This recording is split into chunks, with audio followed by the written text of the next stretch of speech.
할렐루야 샬롬하고 저 뒤에 우리 때부터 축복하고 자, 함께 갑니다.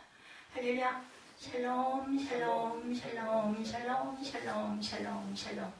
하나님 사랑합니다. 여러분 주 안에서 사랑합니다. 저하고 눈을 맞추셔야 축복이 배로 갈 줄로 믿습니다. 오늘 말씀이죠. 그들의 눈이 밝아져입니다. 그들의 눈이 밝아져. 영적인 눈을 떠라. Then their eyes were opened 하고 말씀하죠. 잘 아시는 말씀.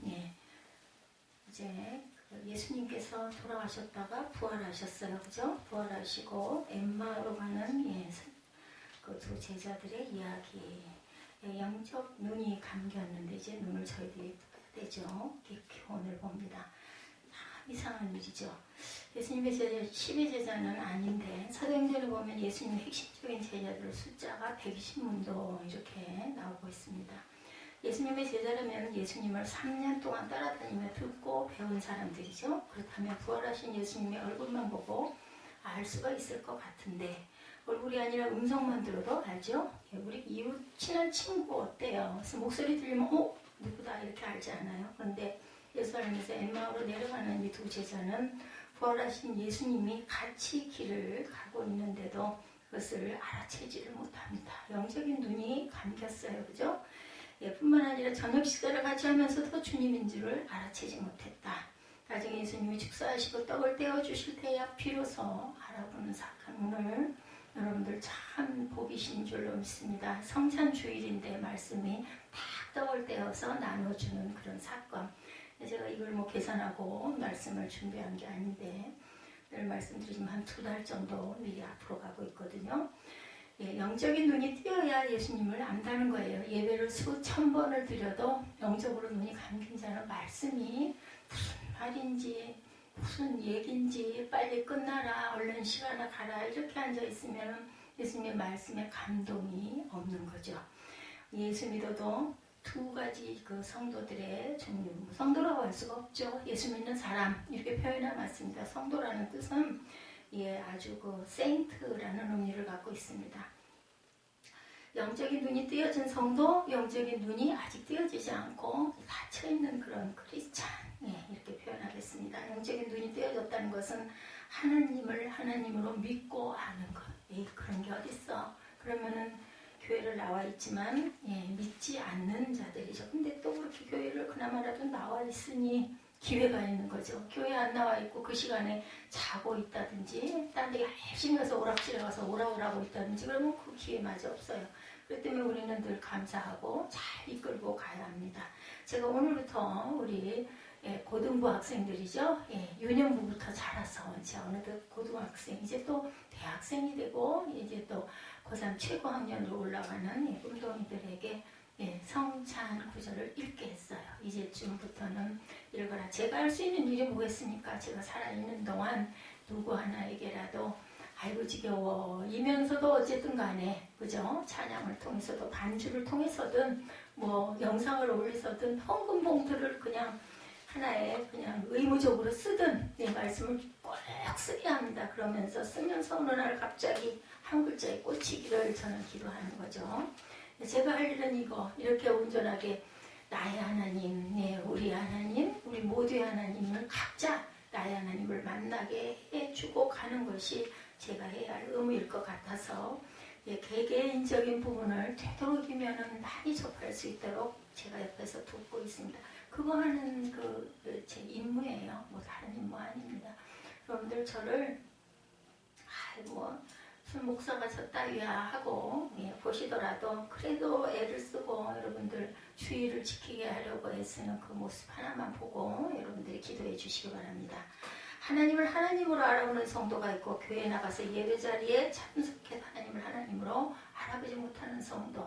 우리가 학교를 가서 공부할 때 우리 엄마들, 부모들 어때요? 학교 가서 잘 배우기를 바라고 이왕이면 1등 하기를 바라고 이왕이면 칭찬받기를 바라고 뛰어나기를 바라잖아요. 그것처럼 어차피 교회 와서 주일날 그 귀한 시간 내서 잠을 줄이고 어떤 경우는 좀 쉬고 싶고 아니면 어디 좋은데 놀러 가고 싶고 하는데도 다 비우고 주일이면 어딜 가질 못해 이런 얘기들 많이 하시죠.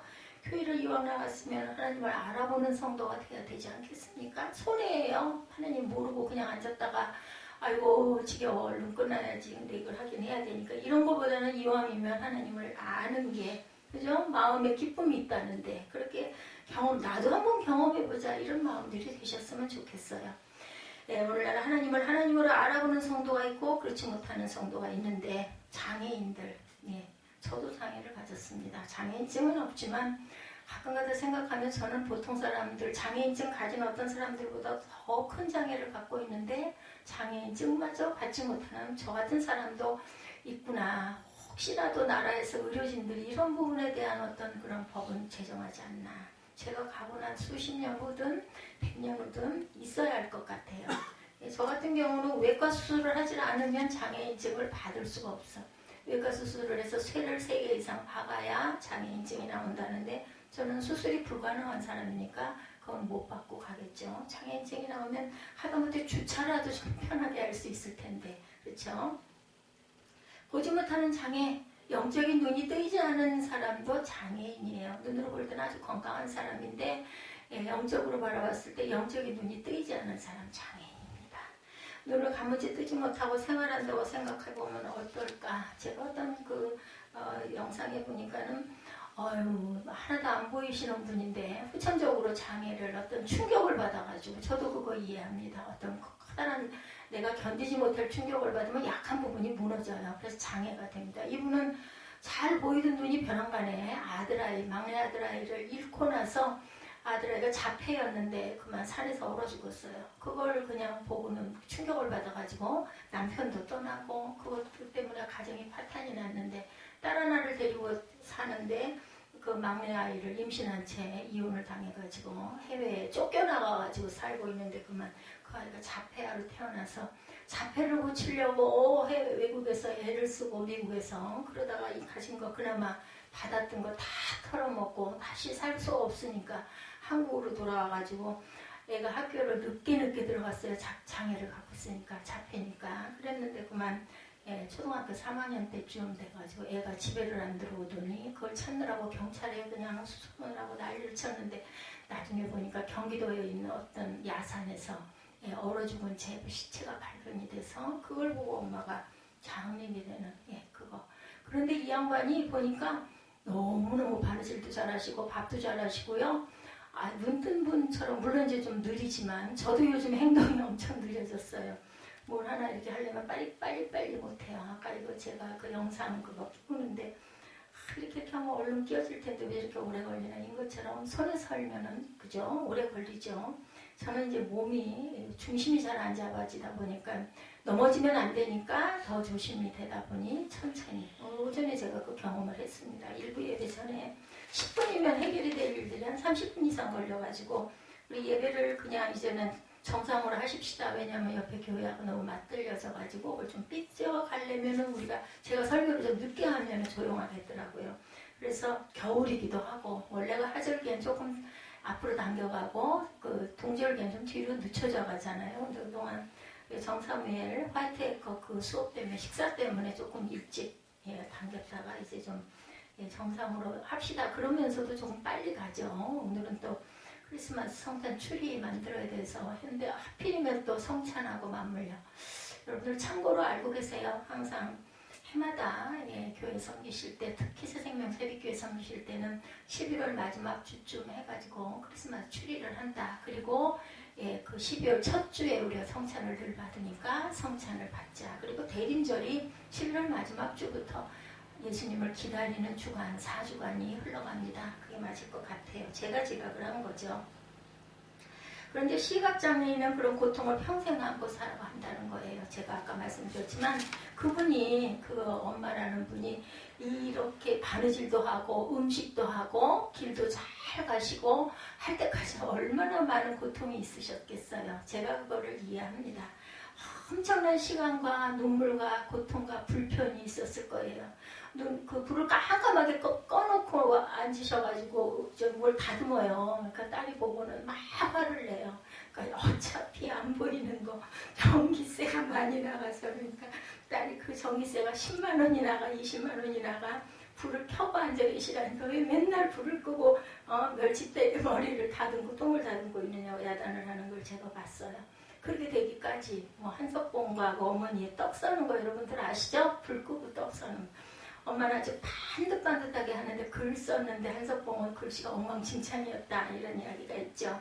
얼마나 많은 훈련과 얼마나 많은 어려움이 있으셨을까. 제가 당해보니까 알겠어서 여러분들에게 이런 말씀을 드립니다.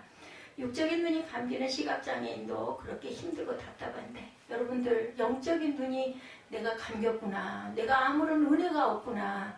저 목사가 설교를 도대체 어떻게 하길래 나는 아무것도 마음에 오는 게 없어. 여러분들 그거 잘못된 생각이세요. 성경 구절 한두 구절 우리 또 읽잖아요. 거기서 여러분들의 은혜가 오면 영적인 눈이 열리신 거고 무슨 말인지 그래서 천천히 읽으시라고 자꾸 제가 말씀을 드립니다. 아무것도 모르겠고 못 느껴지면 뭐 매번 느껴지는 건 아닙니다. 그래서 성경을 읽자라고 얘기를 하죠.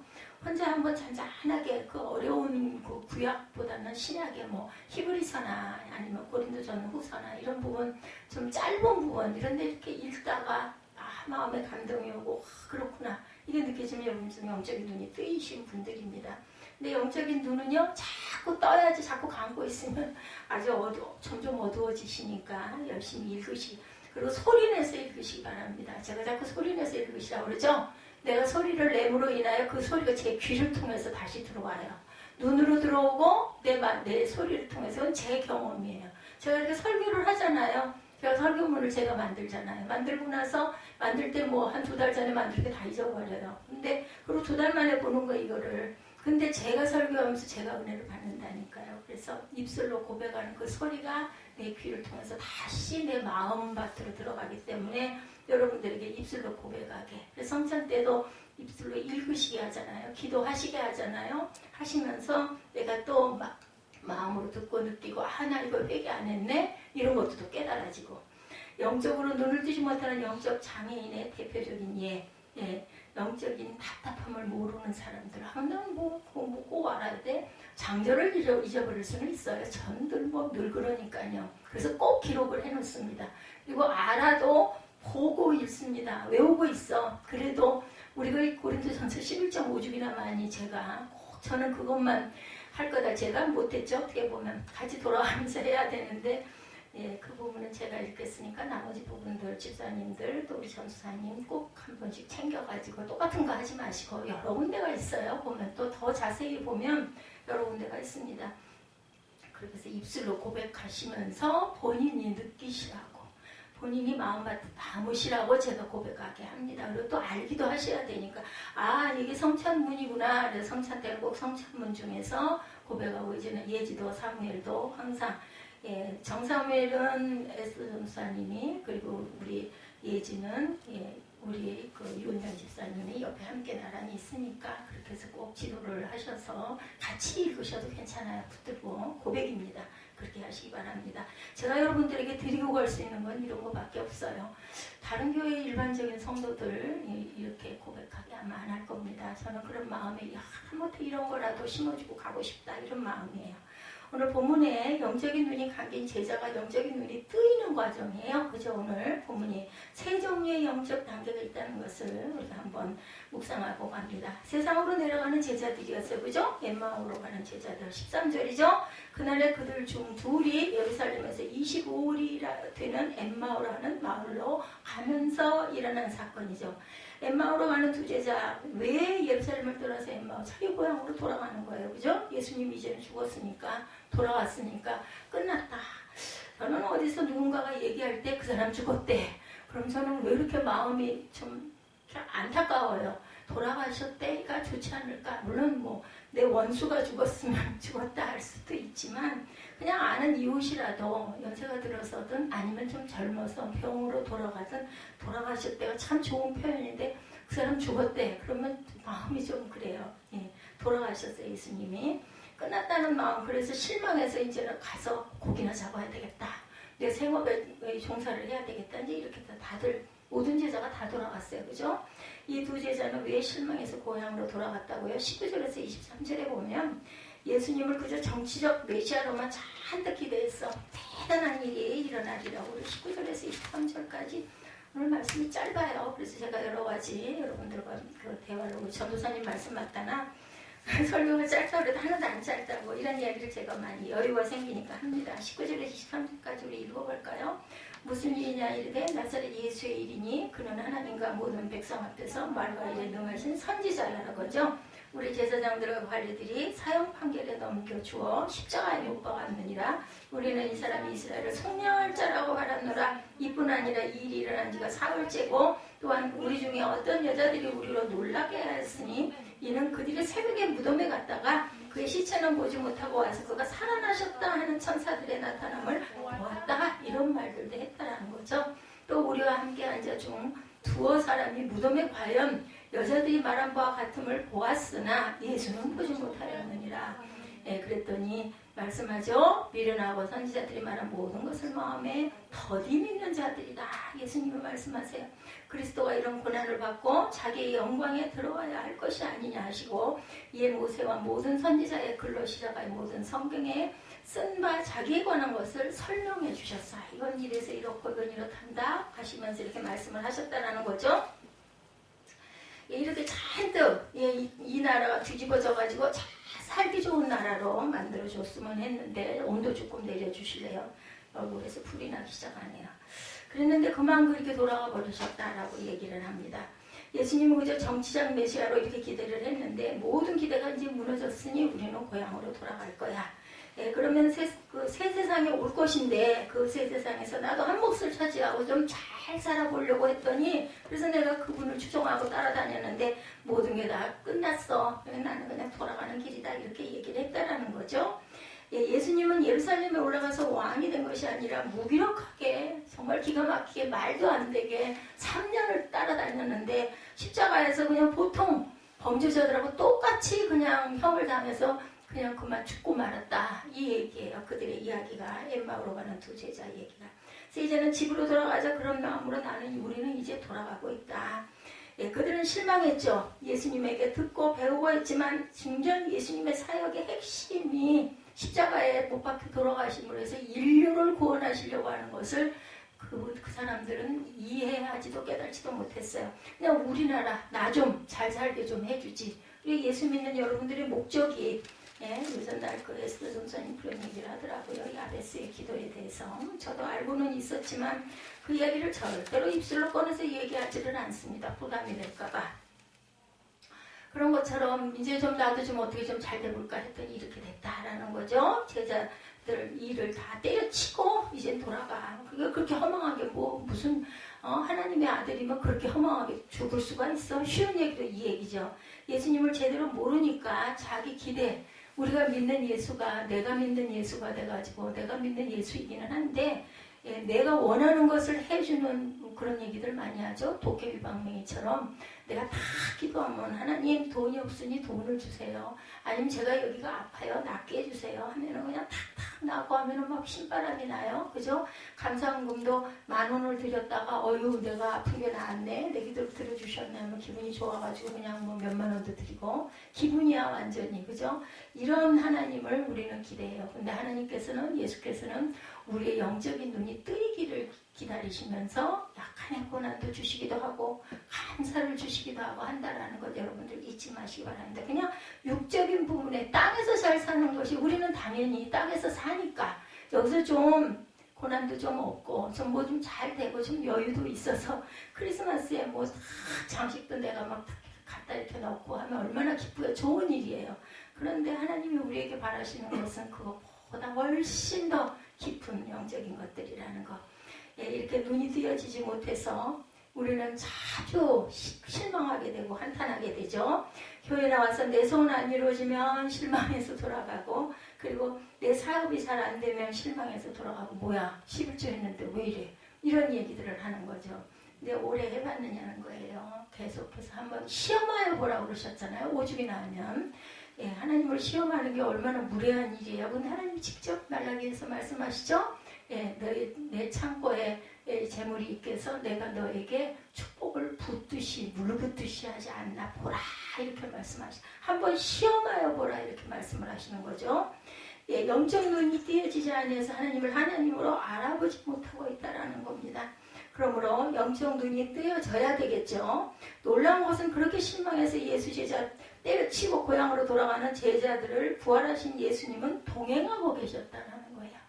악한 자라도 뭐라 그러세요? 그들이 모두 다 구원받기를 바라시고 오래 참고 기다리시는 하나님의 뭐예요? 긍휼, 인애입니다. 인애, 그런 사랑이에요. 제가 아들을 기르고 있지만 나는 미운 짓을 많이 해. 그러면 그냥 저 녀석 신경도 쓰지 말아야지. 뭘 먹든지 말든지 뭘 해주려고 챙겨주려고 하고 내가 내 입에다 안 넣고 남겨놨다 깨졌다 주려고 하고 이제 나도 안 할 거야. 나도 먹고 싶은 거 그냥 먹을 거고 안 먹는다 그러면 물어보지도 말아야지. 근데 어때요? 그 시간이 점심때야. 그래 물어봤더니 안 먹는데. 그래 안 먹어? 3시에 물어봐도 안 먹는데. 먹거나 말거나. 근데 4시가 지나고 5시가 되면요 은근히 염려가 되지. 저렇게 안 먹으면 안 될 텐데 밥을 안 먹어서 어떡하나. 그럼 또 와서 물어봅니다. 예, 구박을 받으면서도 물어봐요. 밥 안 먹을래?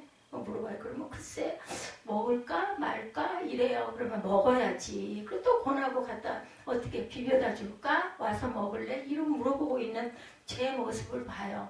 하물며 제가 이런 데서 참 못됐거든요. 하나님은 어떠시겠느냐는 거예요. 우리를 지으신 하나님은, 우리를 지으신 예수님은 어떠시겠나 말할 수도 없죠. 예, 우리 부모의 마음을 딱 생각해 보시면 하나님 마음을 조금은 짐작을 할 수가 있어요. 근데 부모들은요 자식을 기르지만 바라는 기대치가 있어요. 제가 좀 잘 돼서 내가 이루지 못한 것도 좀 이루어주고 또 나도 좀 이렇게 좀 편하게 내 노후가 좀 편할 수 있게 든든히 받쳐주면 좋겠다. 이런 마음이 부모 마음 안에는 있는데 하나님은 없는 게 없는 분이에요. 나이가 상관없는 분이시잖아요. 영이시잖아요. 우리는 잘 살기만 아니면 물속 그 물고기들 어항 속에다 넣어놓고 그 어항에서 튀어나와가지고 무슨 쇼를 하기를 그 고기 기르는 사람이 기다리나요? 그냥 잘 아주 꼬리치고 다니고 잘 놀기만 하면 보면서 우리 기쁘잖아요. 하나님 마음이 그거 아닐까? 내게 뭘 잘해주는 게 아니라 내가 그걸 보면서 잘 노는 걸 보면서 흐뭇해하는 거. 그걸 기대하시는 거예요. 네가 나를 아니? 찬양을 열심히 불러. 예배를 주일 예배를 잘 드려. 기도하면서 줄줄 울어. 말씀을 묵상하면서 막 마음에 감동이 와. 이거 다 아시잖아. 안 보이는 우리는 안 보이지만 저 사람이 뭘 하고 있는지 안 보이지만 엘리 제사장이 한나를 보고 너 술에 취했느냐? 그러죠? 근데 어떻게 그런 말씀을 하시냐고. 아니라고. 내가 열심히 기도하고 있나이다죠. 근데 하나님은 아시죠. 예, 한나가 술이 취해가지고 그러고 있는지 성령에 취해서 그러고 있는지 그래서 예, 사무엘을 주시죠. 그리고 하나님께 드리죠. 그래서 엘리한테 가서 돌이 지나자 가가지고 자라요. 나중에는 엘리 제사장은 목이 꺾여서 죽지만 사무엘은 귀한 그 제사장이 되고 선지자가 돼가지고 예, 열심히 기도를 쉬는 죄를 범하지 않은 그러한 예, 사무엘이 돼서 갑니다. 그래서 우리가 항상 보면은 하나님께 열심히 기도하는 자들 하나님께서 평강과 기쁨을 주신다라는 거. 예, 가정생활을 하고 예, 생활을 할 때 혼자 있는 노인들, 독거노인들 얘기 많이 하잖아요. 외로워서 죽는다고.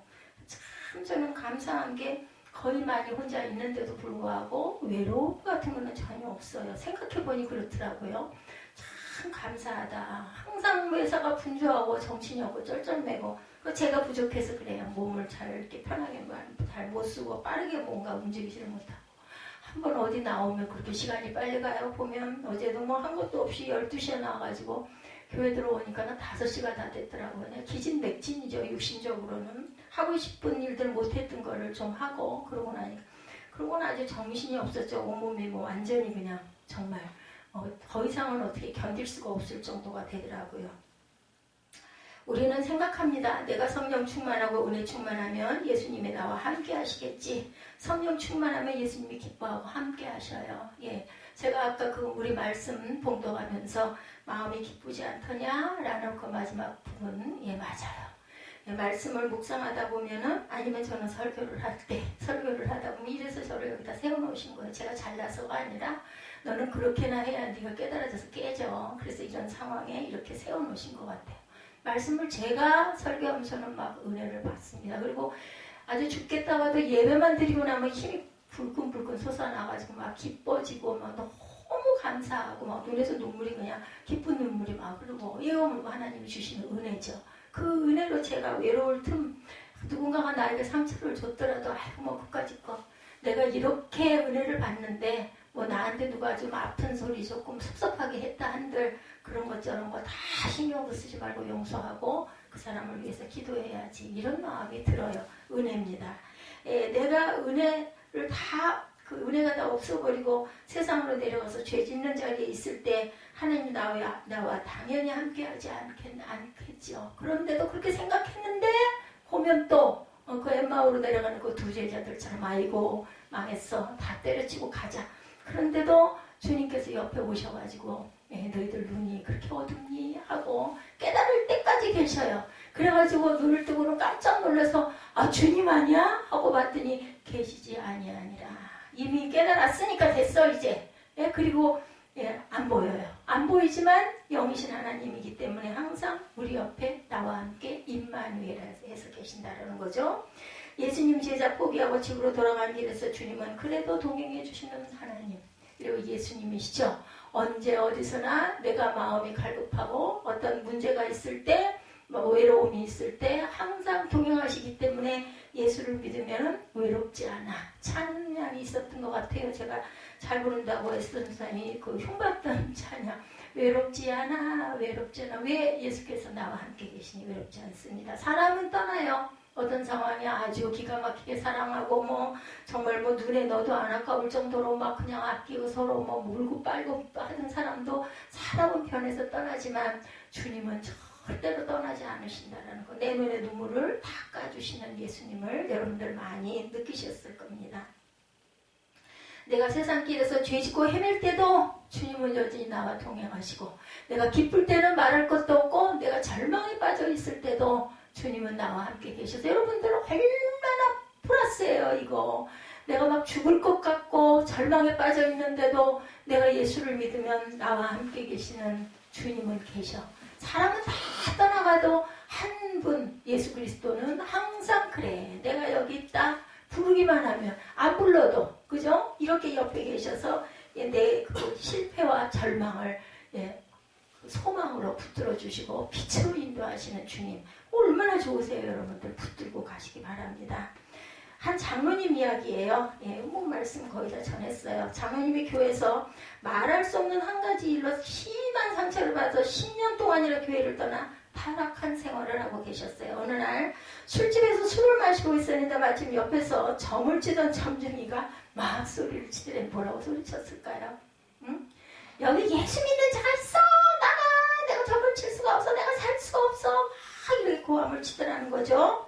제발 가주세요. 점괘가 나오질 않습니다. 난리를 치더래요. 사람들이 웃으면서 말합니다. 술집에 무슨 예수쟁이가 있겠나. 그런데 이 점쟁이는 계속해서 소리를 치더라는 거죠. 아니 있어. 빨리 본인 나가. 막 이러더라는 겁니다. 어서 나가주세요.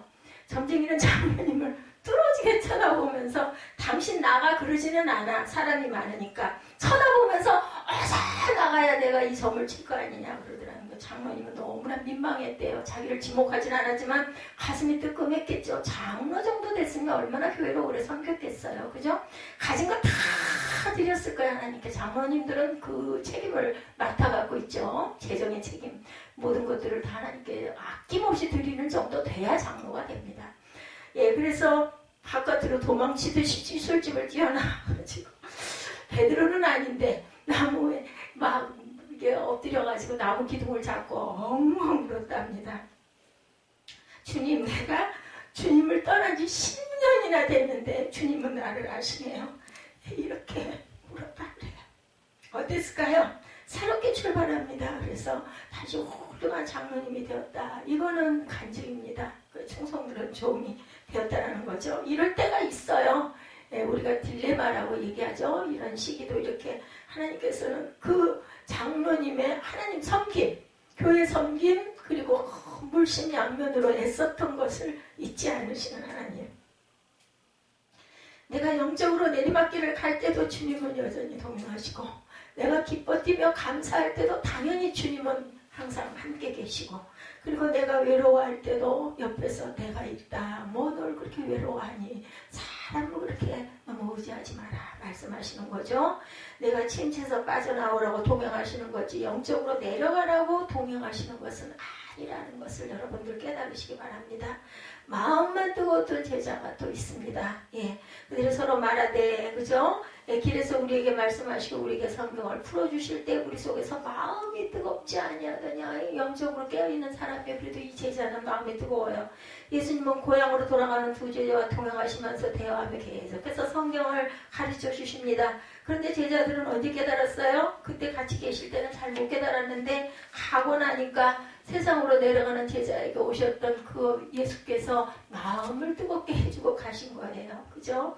예, 주님의 성경을 풀어주실 때 우리 마음이 뜨겁지 아니하네. 그분이 주님인지는 몰랐어. 근데 그걸 들으면서 뭔가 마음에 뜨끈한 게 왔다라는 거죠. 자, 예수님이 길에서 같이 가면서 말씀을 풀어주실 때 제자들 마음만 뜨거웠지 돌아갈 생각은 안 했어. 그래도 계속 가는 거야. 집 쪽으로. 그죠? 예, 즉 예배 참석해도 말씀에 은혜 받고 마음의 감동을 받았습니다. 마음이 뜨거웠어요. 그런데 뭐 그것으로 끝이야. 그냥 은혜 받 눈물도 조금 흘렸어. 그런데도 끝나고 그냥 그 자리에서 교회에서 나가고 나면 또 잊어버려. 그냥 일상생활에 똑같이 그 순간은 그랬는데 생각을 깊이 안 하는 거죠. 어떤 사람은 주일 예배 참석해서 은혜 받고 차를 몰고 집에 가다가 끼어드는 차 때문에 막 욕을 하죠. 예, 그런 경우 저도 있어요. 화가 나가지고 막 뭐라고 하죠. 제가 엊그젠가도 무슨 얘기를 하다가 아이고 이런 얘기 하면 안 되지. 제가 스스로 혼자 얘기를 하면서 입을 막았던 그런 기억이 납니다.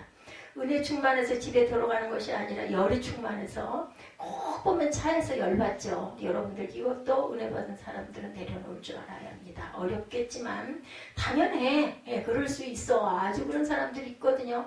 저도 초보 때 운전할 때 또 하필이면 잘났답시고 그때는 지금은 뭐 흔해 빠졌지만 그 귀한 수입차 몰고 가면은 딱 보고는 일부러 앞에 와서 딱 서요. 얼마나 놀래. 욕하죠 입에서. 근데 뭐 저는 그렇게 나쁜 욕을 해본 적이 없어가지고 그래도 저 운전하면서 이 자식 저 자식 소리가 나왔었어요. 너무너무 놀래. 이런 사람들 많죠. 그러면 당연히 화가 납니다. 주님과 인격적으로 만나는 단계, 주님과 인격적으로 교제하는 단계로 우리가 나아가야 된다. 듣고 마음이 뜨거워지고 눈물이 나고 감동이 났으면 그 다음엔 하나님과 나눌 줄 아는 그런 믿음들이 돼야 되겠다. 무엇이든지 여러분들 행하실 줄 알아야 돼요. 마음에 감동이 오고 마음에 하나님의 기쁨을 주셔가지고 기쁨이 오고 하면 그 다음에는 내가 좀 변해야 되겠구나 이런 마음이 있으셔야 된다는 거죠. 엠마오로 가는 두 제자 그들은 길을 가다 주님의 성경을 풀어주시니까 마음이 뜨거워졌습니다. 28구절에 봅니다. 그들이 가는 마을에 가까이 가매 예수는 더 가려 하는 것 같이 아니하시니 그들이 강권하여 이르되 우리와 함께 유하시다이다. 때가 저물었고 날이 이미 기울었나이다 하니 이에 그들과 함께 유하로 들어가시니라. 같이 갈 생각 안 하시는데 이때 뭐해요? 모셔드리는 거예요. 여러분들 성령을 모셔드려야 되죠. 여기서 강권하다라는 단어는 단순히 권하는 정도가 아니라 막 잡아 끌고 아유 가서 같이 주무세요 하고 이제 끌고 들어가는 거죠. 제발 이제 좀 함께 들어가 주십시오 말씀합니다. 이렇게 더 큰 은혜를 붙드는 자세가 필요하다라는 거예요. 그냥 은혜 받고 말고 끝나지 그냥 성경 다 덮어놓고 요즘에는 뭐 성경 안 봐도 휴대폰에도 얼마든지 성경 어플이 깔리죠. 그래놓고 많은 게 예전 같으면 막 저 위에 선발에다 올려놓고 주일날 한번 툭툭 먼지 털어가지고 교회 갔다 오면 또 위에다 올려놓고 그런 분들 참 많았어요. 요즘에 꼭 그렇게 하지 않아도 그저 어플만 봐도 나오는데 예수님을 붙잡고 그날 저녁에 식탁에 앉았을 때 예수님의 떡을 떼어서 축사하는 순간 눈이 열려 그분이 예수님이신 것을 알아봤다는 거예요. 여러분들 그 축사, 축도 굉장히 중요합니다. 여러분 제가 가끔 여러분들에게 안수해주죠. 뭐 안수 안 해도 너무나 개개인들 이제는 뿌리가 있으시니까 잘 가시고 또한 저를 위해서도 늘 기도해 주시는 걸 제가 알지만 왜 그때 제가 요즘에 불규칙하게 제가 아마 안수를 할 거예요. 살아있을 때 한 번이라도 더 내가 붙들고 기도하고 싶다 이런 마음 때문에 제가 내려갑니다. 그렇게 더 깊은 은혜를 사모하다가 눈이 뜨여져서 부활의 주님을 인격적으로 이제는 만나는 거예요. 눈이 뜨여져서 축사를 받을 때 사무엘 잠이 모자러? 응? 창세기 야고의 야복 나루토에서 천사와 씨름할 때 천사가 이렇게 외칩니다. 천사에게 외치죠. 창세기 32장 26절이죠. 당신이 내게 축복하지 아니하면 가게 하지 아니하겠나이다. 누가 그랬어요? 야곱이 그러죠. 그래가지고 결국은 한턱뼈가 부러지면서 임마누엘이라는 이름을 받아요. 어떻게 했을까요? 죽기를 길을 쓰고 매달린 거예요. 붙들고 이렇게 기도하고 성경에는 그냥 단순하게 나와 있지만 그렇게 되기까지 5주기나 기도했겠느냐는 거예요. 새벽까지 기도한 거예요. 그래서 허벅지 뼈가 부러져 버려요. 그래서 그다음부터는 야곱이 절뚝절뚝 절게 되죠. 그러면서도 임마누엘 이스라엘이라는 이름을 받게 되죠. 힘이 다한 상태였지만 한 가지 깨달은 것, 그것은 내가 밤새 씨름만 입은 사람이 아니고 하나님이 보내신 천사구나 깨달았던 거예요. 오래오래 실갱이를 하다 보니까 사람은 이럴 수가 없어. 깨달아진. 그렇다면 이 기회를 절대 내가 놓치지 않겠다. 제가 얘기했죠. 회장 목사님한테 얼마 주셨는데요. 계속 딴 얘기만 하세요. 10만 원을 갖고 이렇게 가보면 얘기를 하세요. 아니 그게 아니라 목사님 그때 그 교회에 정말 예뻤는데 그거 하실 때 누구한테 맡기셨어요? 얼마 드셨어요? 가면은 이러고 뭐 등 하나에도 얼마고 가다 보면 자꾸 욕심이 나서 자꾸 추가가 되는데 목사님 그러지 마시고 10만 원을 들고 한번 가보세요. 뭐라고 그러시는 거예요? 한번 가보라는 거죠. 그거를 3번을 반복하다가 나중에 지쳤어 이제. 그럼 깨달은 게 내게 얘기할 수 없는 가격이구나. 그러니까 이 얘기를 한 번이면 될 건데 여기도 그 야곱 얘기를 보다 보니까 천사구나. 사람이 아니구나. 천사구나. 이걸 깨달은 것처럼 그 3-4번이 참 중요한 것 같아요. 말을 안 해주셨지만 아니 이 양반이 왜 이래 물어보면 나 그때 얼마쯤 줬어요 하면 될 텐데 자꾸 딴소리만 열심히 길게. 그러고 나니까 이제 성품이실 수도 있지만 그러고 나니까 나중에 스스로 깨달은 거죠. 세상에 특별한 복을 받는 사람들을 살펴보면요. 이런 야곱과 같은 기질이 있는 사람들 있습니다. 많죠. 그런 사람들이 끝까지 공부도 마찬가지예요. 어려워가지고 나 이거 포기할래가 아니라 안 되니까 더 열심히 끝까지 지급하는 사람들은 반드시 성공을 합니다. 하나님을 붙들어도 대충 붙드는 게 아니라 어떻게 야곱은 죽기 살기로 붙들었어요. 야곱은 참 부족한 부분이 많은 사람이죠.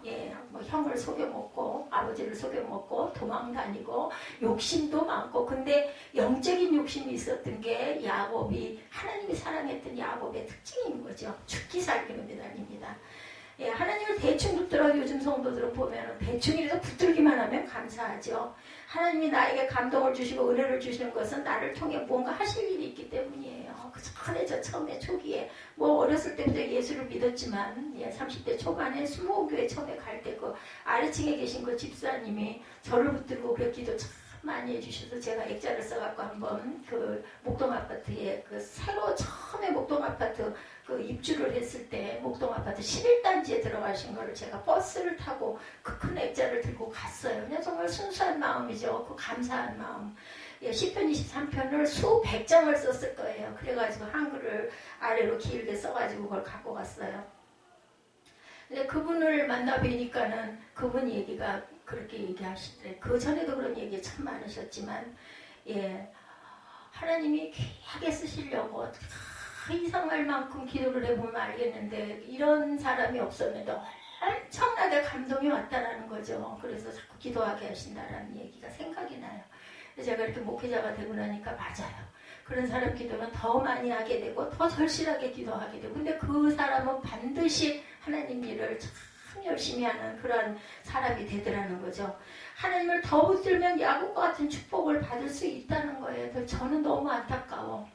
내가 이렇게 설교를 하는데 한마디만이라도 귀에 좀 들어왔으면 좋겠고 변화가 될 텐데 그렇게 되면 한 번 들어오고 두 번 들어오고 하다 보면 나중에는 재미가 있어서 그렇게 지루하지만은 않네 이런 마음이 되면은 예배에 오지 말라 그래도 올 텐데 근데 처음에는 막 큰 뜻이 있었죠. 제가 여기 이전을 할 때만 해도 근데 늘어나질 않잖아요. 그러면 이제 좀 깨달은 거는 우리 가족으로 구성된 이 인원들, 초대교회가 다 그랬잖아요. 인원들에게만이라도 변화를 주고 여기서 하나님 일할 자들이 다 잘하겠구나. 그러면 서 있는 동안 내가 할 수 있는 동안 하나님이 나를 부르시기 전까지 내가 한마디라도 은혜를 끼치고 한 번이라도 안수를 더하고 내가 가리 이런 마음입니다. 이런 마음에 감동이 있을 때마다 저는 여러분을 안수를 합니다. 내가 오늘 안수를 할 거야. 정해졌으니까 이게 아니라 감동이 오면은 제가 여쭤보죠. 마음으로. 여쭤보다가 가서 안수해 줘야 되겠다. 특히 우리 정사회. 저 아들에게는 제가 축복 안수를 해줘야 될 필요성이 있기 때문에 제가 안수를 합니다. 하면서 예, 우리 윤정 집사님 그리고 우리 김종국 집사님에게 제가 안수를 하죠. 하나님이 저와 여러분에게 뜨거운 마음에 감동을 주셨다면 더 깊이 교제하시고 그러면서 거기서 은혜를 받으시고 절대로 하나님은 공짜가 없으세요. 우리가 하나님을 섬기고 하나님께 드리면 마음을 드리면 하나님께서는 우리에게 정말로 귀한 것들을 주십니다. 기쁨을 주십니다. 감동을 주십니다. 깨달아 알게 하십니다. 그리고 축복해 주시죠. 그리고 축복이라는 게 물질적인 축복만이 아니에요. 여러분들 더 귀한 건 영적인 축복이라는 거 잊지 마시기 바랍니다. 결코 마음이 뜨거워지는데 머물지 마시고 깊은 교제 그리고 하나님을 더 사모하시기 바랍니다. 첫 번째 하나님의 말씀의 잔치를 사모하십시오. 예, 은혜 받았으면 예, 우리 오후에 그래서 읽잖아요. 받은 말씀 함께 읽고 그것을 내 입술로 고백하고 그죠? 개인적으로도 성경을 자주 못 읽으면은 예, 틀어놓고라도 귀로라도 들으시기 바랍니다. 읽는 게 좋죠. 세 번째 영적 눈이 띄어서 본래 자리로 돌아가서 자신의 역할 여러분들 모두는 꼭 교회 일만 뿐만이 아닙니다. 여러분들이 세상에 태어나신 것은 예, 세상에서 빛이 되라고 빛이에요. 여러분 모두는 세상에 태어났기 때문에 아니었으면 그냥 소멸되었을 건데 그죠? 인자가 자라가지고 염색체가 형성이 돼서 9달 며칠 만에 엄마를 통해서 세상에 빛을 봤잖아요. 빛을 봤으면 내가 빛으로 살아가면서 빛을 드러낼 줄 알아야 되고 그리고 또 내 자녀에게 또 그 은혜를 끼치고 빛으로 자라게 하고 그리고 꼭 내 자녀들 뿐만이 아니라 영적인 자녀들도 여러분들 많으시잖아요. 33절에 곧 그때로 일어나 예루살렘에 들어가 보니 11제자 및 그들과 함께한 자들이 모여 있어요. 보니까 이제 돌아왔어. 깨달아 알고 주님이셨어 하고는 다시 돌아가죠. 집으로 가다 말고 예수님은 안 보이는데 두 제자가 예수님을 감고 나여 더 깊은 은혜의 자리를 사모했더니 그들의 영적인 눈을 뜨게 해주셨고 이제는 다시 돌아가죠. 두 제자는 저녁 만찬 자리에서 영적인 눈이 떠져 비로소 예수님을 알아보았는데 그때는 저녁 식사가 끝난 밤늦은 시간이었습니다. 두 제자는 부활한 예수님을 인격적으로 만나자 즉시로 행동해 행함이 있는 믿음이 살 믿음이라고 그러죠. 밤늦은 시간에도 밤길을 재촉해서 예루살렘으로 지금처럼 불이 나 있어요. 깜깜한 밤이었을 텐데 되돌아가는 거죠. 옛날에 정말 위험했어요. 그래서 달이 정말 감사해요. 달빛이 있으면 환하거든요. 또 달빛은 또 지금보다 훨씬 더 환하게 비춰주죠. 저는 어렸을 때 밤길을 참 많이 다녔어요. 예. 선생님한테 과외 공부를 한다고 하면 선생님 계신 데서 저희 집까지는 거의 30분 이상 걸려요. 그럼 막 그 달이 있으면 달이 너무 좋아가지고 무섭기도 하니까 계속 노래를 부르면서 집에까지 돌아갔던 기억이 있습니다. 그래서 밤에는 옛날에는 잘 다니질 않아요. 뭐 요즘 시골도 7, 8시만 되면 깜깜하다고 얘기를 하죠. 불들은 다 있는데도. 영적 눈이 뜨여져서 예수님을 만난 두 제자는 날이 새도록 기다릴 수가 없었어요. 마음에 갈급한 마음이 막 있어가지고 길을 재촉해서 예루살렘으로 돌아가요. 그래서 본연의 자리로 돌아가서 주님이 가르쳐 주시던 대로 예수님의 제자로 빛이 되고 소음이 되는 것이 가장 높은 단계의 제자의 모습이라는 것. 예, 내가 해야 할 일은 무엇일까? 그것을 깨달아 아는 거죠. 예, 가장 수준 높은 성도의 모습은 자신의 본연의 자리에서 충성을 다하는 성도. 사람이 알아주고 사람이 인사하는 걸 바라고가 아니라 내가 이건 꼭 할 거야 이런 마음으로 열심히 하시기 바랍니다. 남편은 남편의 자리에서 아내는 아내의 자리에서 그리고 사장은 사장의 자리에서 제가 여기 앞에다가 윤종이 정정숙을 써놨어요. 그리고 위에다가 CJ 건설 사장님 이렇게 썼습니다. 이제 이분은 제게 붙들려가지고 제가 안지나서나 생각날 때마다 중보할 때마다 뭐 꼭 시간을 내가지고 뭐 입으로 막 이렇게가 아니라 눈으로 볼 때마다 기도할 거예요. 예수 믿고 온전하게 사업을 잘하게 해달라고. 은혜가 왔고 그리고 오랫동안 뭐 거의 한 7년 정도를 같은 한 회사에서 근무를 했기 때문에 이분이 참 옆길로 이상한 길로 간다고 우리 선생님이 안타까워하시니까 제가 이름을 자꾸 잊어버려요. 여자 이름은 맞고 희는 생각이 나는데 가운데 종자가 생각이 안 나가지고 아예 써서 붙여놨습니다. 목사는 목사의 자리에서, 집사는 집사의 자리에서, 장로는 장로의 자리에서 하나님이 보시기에 온전하게 충성하는 삶을 사는 것. 이것이 바로 빛으로 드러나는 거죠. 본인의 자리를 충성스럽게 지키는 것이 최고로 수준 높은 성도의 삶이라는 것을 우리가 깨달아 압니다.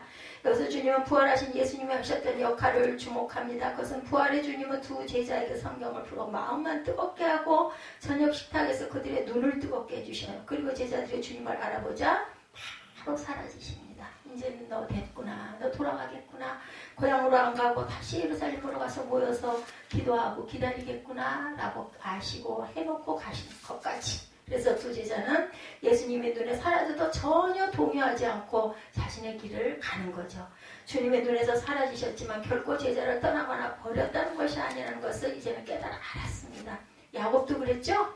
예, 그곳에만 계신 게 아니라 여기도 계시구나 깨달아 알고 일어나서 사닥다리 위에서 천사들이 오르락내리락 하는 걸 보고는 깜짝 놀라 일어나가지고 그 자리에 자기 그 누웠던 자리에다가 기름을 붓고 제단을 쌓죠.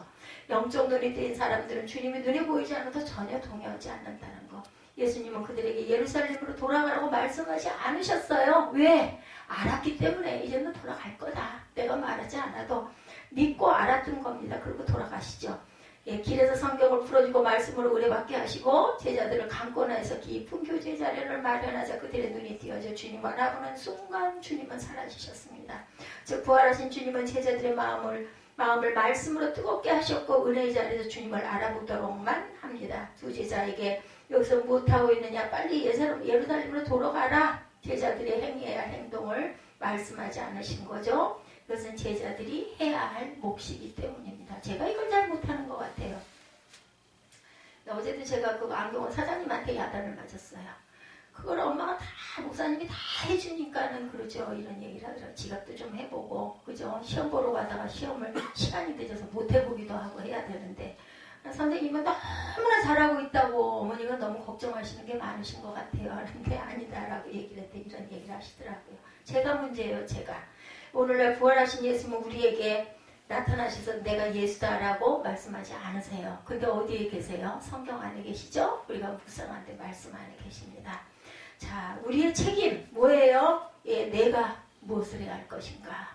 내가 여기 앉아있는데 나는 이렇게 그냥 매일 주마다 이렇게 와가지고 변함없이 맨날 예배만 드리고 갈 것인가? 아니면 나도 뭔가 좀 은혜를 끼쳐야 될 것인가? 우리의 몫이죠. 은혜 받으는 구체적인 행동이 없으면 늘 마음만 뜨겁다 식어버리는 그냥 그런 성도가 될 수 있다.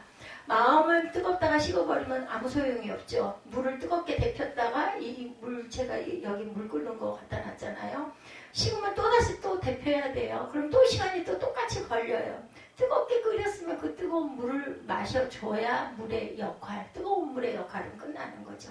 뜨거운 물로 목욕을 하든 아니면 뜨거운 물로 뭐 차를 타서 마시든 요리를 해서 먹든 뜨거운 물로 청소를 하든 뜨거운 물로 예, 방을 훈훈하게 하든 그죠? 예, 요즘에는 잘 안 쓰지만 그전에는 가습기 많이 썼죠. 뭔가 그 뜨거운 물을 유익하게 사용해야 할 것이 아닌가? 그냥 두면은 아무 무용지물이라는 말씀입니다. 우리가 은혜 받았으면 마음이 뜨거워졌으면 뜨거운 마음으로 더욱 사랑하고 뜨거운 마음으로 더욱더 잘 섬기고 내가 섬겨야 할 바를 섬기고 가장으로 섬겨도 되고 아니면 뭐 직장에서 뭐 상사로 섬겨도 되고 아니면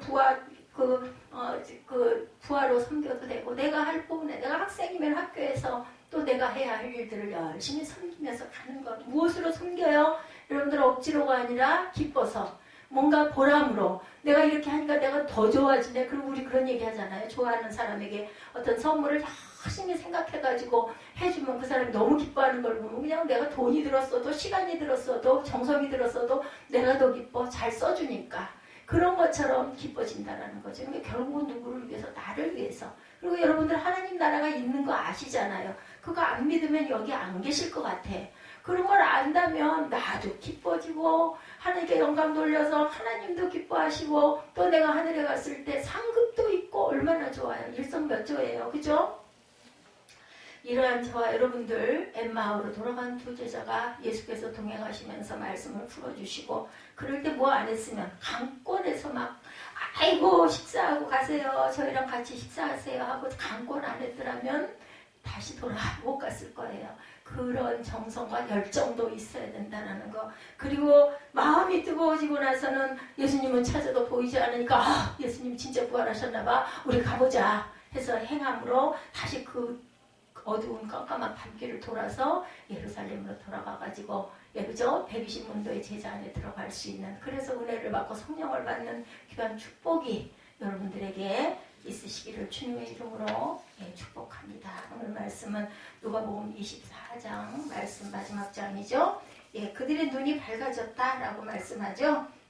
Then their eyes were opened. 눈이 뜨였어요. 눈이 떠졌으면 우리가 잘 봐야 되겠죠. 눈이 뜨고 뜨이고 나면 그 다음 뭐예요? 잘 보고 아 내가 뭐 해야 되지? 이제 눈이 보이네.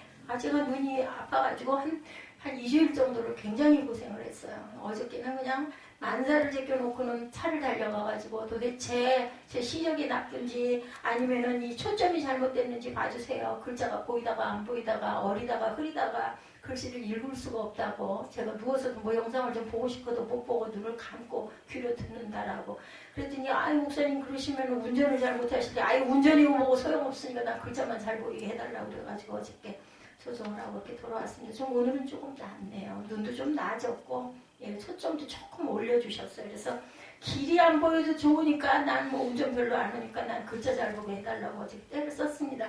적어도 이런 열정, 저는 아주 그런 부분에 이제 오죽이나 하면 그 양반이 자꾸 딴 얘기를 하길래 사장님 제 생명이거든요 하고는 얘기를 했더니 아이고 알겠습니다 하시더라고요. 그분 믿는 분이잖아요.